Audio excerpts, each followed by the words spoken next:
Kuble yepi waro ki prolog ki was nyau suk wo up ye ki kubor how new channel ki kubor ki wakwa open nyau chapi to ki kubor wa thame yong ka thma ha Ukraine ha kasngi wa Khatphra te ton sdang che ki kubor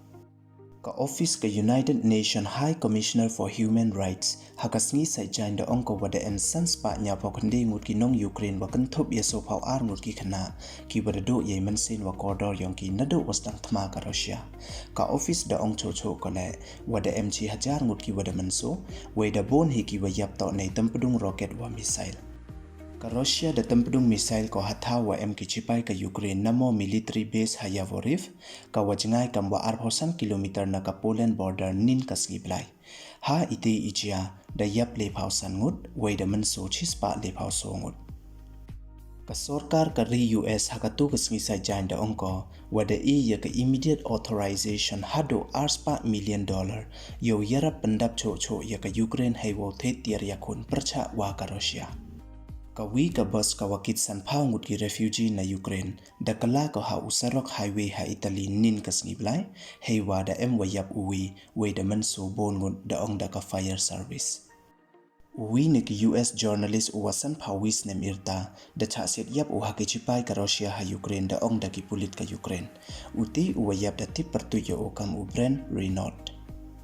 Kari Ukraine da honor ko ya khatle ngut ki chipai yong ka ki wa ong ya ki Russian warship go F yourself dei wa penlat ya ka postage stamp kam wa da yo phi ha kani ka dur ka Britain usu ko yaki bru yong ka lis pa san phau pound hei wala da pen kala ika chaka poisa India da poi ko kam wali phau san hajar tangka chipnai la da e thausa namo etier pen em kam ki yaki refugee na Ukraine ya kam wan rup nai ka sarkar da ongko wa ka te ka scheme wa thammi khut ki ka kam ka homes for Ukraine wa cha yaki nong Ukraine wa wan cha Britain wat la da mem wa tip mitki kam wo pen kan mo heni wa da MR million ngut ki bru ki wa da yut na Ukraine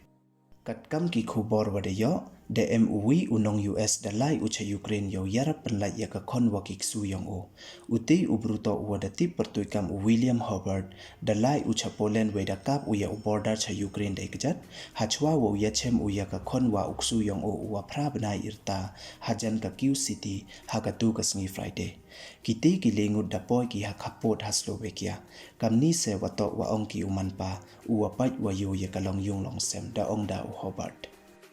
u ar sainikis u wa ar phawis nem irta weito u khana aerospace engineering u wana Tamil Nadu u wa de so lang wa ka Ukrainian paramilitary force kam u volunteer wo yakhun wa ki chipai ka Russia da ben u liwan chayung u cha India ha kam betur we ini wan I hadin wa da kalam upa u ya u hakiles ngi wa da tek u awis kivman u wa khat khandis nem irta weito u khana neurophilosophy ha Harvard University dachna u ya ka website wa partu Ukraine Tech Shelter chiruk wa upralok yong u Marco Bernstein yo yarap yaki refugee ka Ukraine yo thausa chipor da connect ko yaki refugee ka Ukraine wa ki potential host wa housing nawaro ka wi ka parthai mem uthia ilis ngi dachna pansmat I yakani ka website kat wa ye wala I da ongda uskifman ka City Council ka Ukraine Mariupol nin kasngi blai da ongko wadasdang ki uchem chitom nei bha wadasdang wo duna bam duna di ha ka city we da ongko le wa mem uyo like ki we mem uyo phone network ki